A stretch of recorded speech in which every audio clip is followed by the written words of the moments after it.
दोस्तों तो यार क्या हाल है। आज की इस वीडियो में हम reduction in the tax liability in case of a teacher और रिसर्चर के हवाले से डिस्कशन करेंगे कि अगर आप एक टीचर हैं या आप रिसर्चर हैं गवर्नमेंट यूनिवर्सिटी में या गवर्नमेंट के रिसर्चर हैं तो आप पे कितनी जो है टैक्स की डिडक्शन आपको मतलब टैक्स की एक्सेम्पशन बेसिकली एक्सेम्पशन मतलब दी जाती है। ठीक है, तो चलिए स्टार्ट करते हैं। Tax payable shall be reduce by an amount equal to 25% of tax payable on income from salary. ठीक है, अब देखो जो एक टीचर होता है उसको जो इनकम मिलती है सैलरी इनकम मिलती है उसके ऊपर 25% तक का टैक्सेशन जो है जायज़ होता है। यानी कि आप जो है सैलरी पे 25% का टोटल टैक्स की मतलब टोटल टैक्स आपका जो बनता है salary as a salaried income I mean sorry as a salaried person का जो भी टोटल टैक्स बनता है उस सैलरी के ऊपर उसका 25% आपको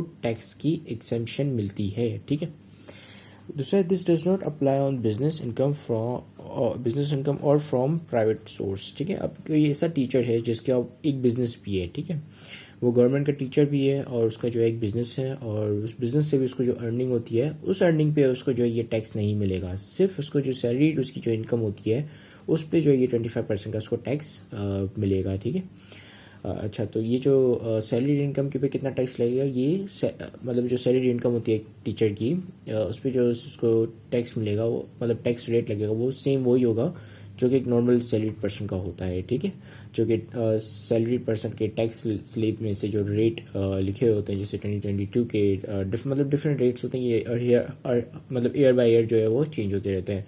ठीक है, तो मेरे पास ये जो है सैलरीड पर्सन की टैक्स स्लेब है। ठीक है, अब इसको देखने का तरीका ये होता है कि देखो जैसे कि लिखा हुआ है कि 6 यानी कि 6 लाख से जिसकी कम आमदनी है उसको जो है 0% का टैक्स देना है। उसके वो टैक्स मतलब उसके ऊपर टैक्स नहीं है। ठीक है, अब जो 6 लाख से ऊपर कमाता है वो 5% का टैक्स देगा।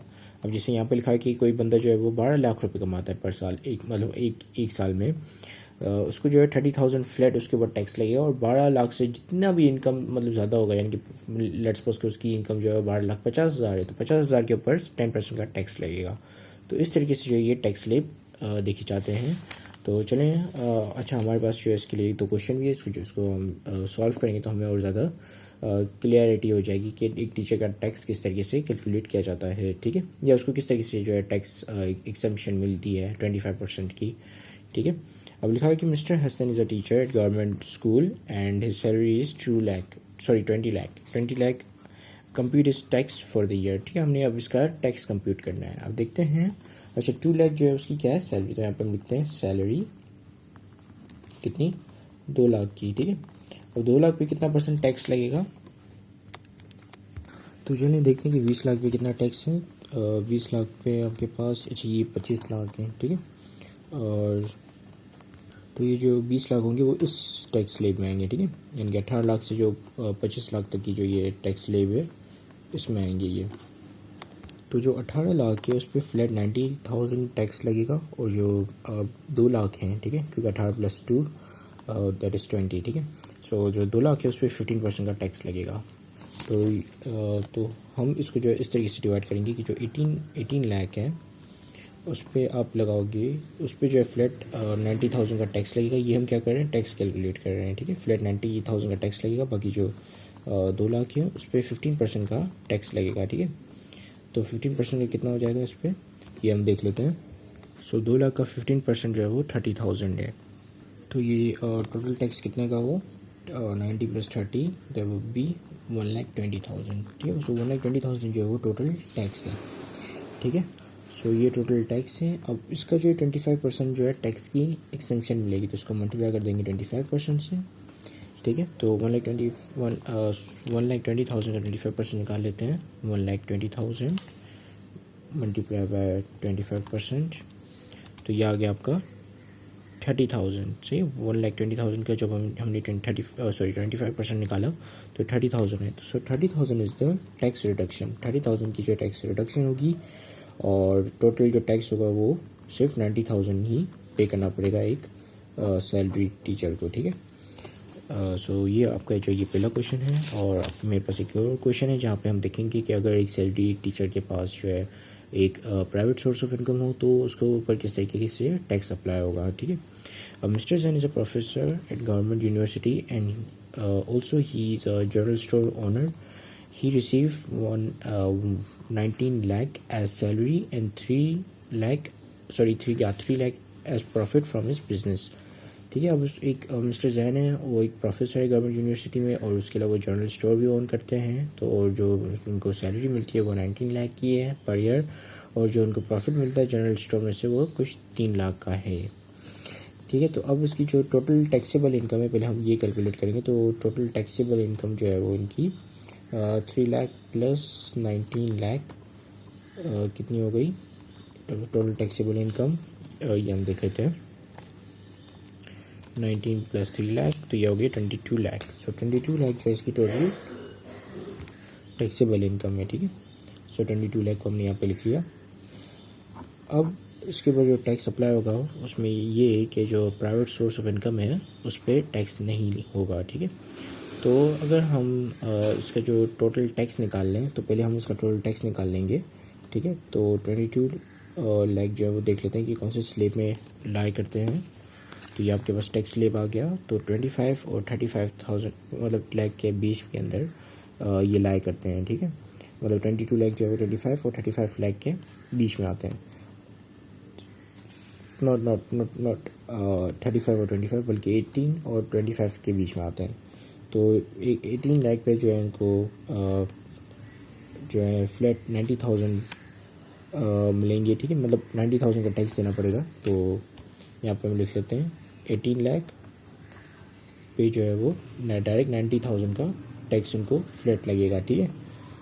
बाकी 18 बाकी जो है वो 22 में से माइनस करते हैं 18, तो ये कितने बच गए आपके पास 4 लाख। बाकी जो 4 लाख हैं उस पर इनको कितना परसेंट लगेगा टैक्स स्लैब देख लेते हैं 15%, ठीक है। तो 15% 4 लाख पे लगेगा, वो देख लेते हैं। 4 लाख पे 15% लगा के सो ये आ गया 4 लाख मल्टीप्लाई बाय 15%, तो कितना हो गया ये 60,000, सही है। सो 60,000 जो है वो 4 लाख पे इनको टैक्स देना पड़ेगा। तो टोटल टैक्स कितना हो गया? टोटल टैक्स अब ये हो गया 90 प्लस 60, देख लेते हैं 90 प्लस 60 तो ये हो गया 1,50,000। सो 1,50,000 जो है इनको टोटल टैक्स देना पड़ेगा, ठीक है। अब 1,50,000 में से इनको जो है वो 25% की टैक्स एक्सेम्पशन मिलनी है, लेकिन ये जो टैक्स एक्सेम्पशन है वो सिर्फ सैलरी इनकम पे मिलेगी, ठीक है, उस पर नहीं मिलेगी। तो इसको कैलकुलेट करने का तरीका ये है कि आपने टोटल टैक्स को डिवाइड कर देना है टोटल टैक्सेबल इनकम से, जो कि 22 लाख है, और उसको फिर मल्टीप्लाई कर देंगे सैलरीड इनकम से, जो कि आपकी 18 लाख है, ठीक है। सॉरी 19 लाख है, 19 लाख, ठीक है। सो 19 लाख से इसको मल्टीप्लाई कर देंगे तो आपके पास जो अमाउंट आएगी उसका 25% आपका टैक्स रिडक्शन होगा, ठीक है।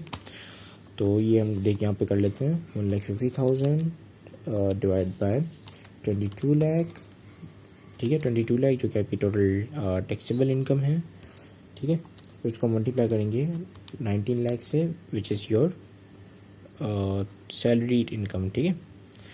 तो ये मेरे ख्याल में 1,90,000 लिखा है, अब ये आ गया 19 लाख, ठीक है। तो ये कितने हो रहे हैं आपके पास 1,29,545 रुपीज़, ठीक है। तो इसको जो इसका जो 25% आपका टैक्स रिडक्शन होगा, ठीक है। तो ये कितना आ रहा है 32,386 इसमें से टैक्स की रिडक्शन मिलेगी, ठीक है, 386 रुपीज़। तो ये जो रिड्यूस होके आपको फिर कितना एक टीचर को जो है कितना टैक्स भरना पड़ेगा उसको, ये हम देख लेते हैं। सो 1,50,000 में से माइनस करेंगे हम 32,386, ठीक है। तो ये कितने हो गए 1,17,614। सो 1,17,614 रुपीज़ का टोटल टैक्स जो है वो पे करना पड़ेगा इस बंदे को, ठीक है, मिस्टर जैन को। और इसी के साथ ही हो सकता है कि मैंने ये जो है गलत कैलकुलेट कर लिया। अच्छा, ये मैंने सही कैलकुलेट किया है क्योंकि 19 में 3 प्लस करेंगे तो 22 ही होगा, ठीक है। So this is it, thank you very much for watching this video, have a great day and अल्लाह हाफिज़।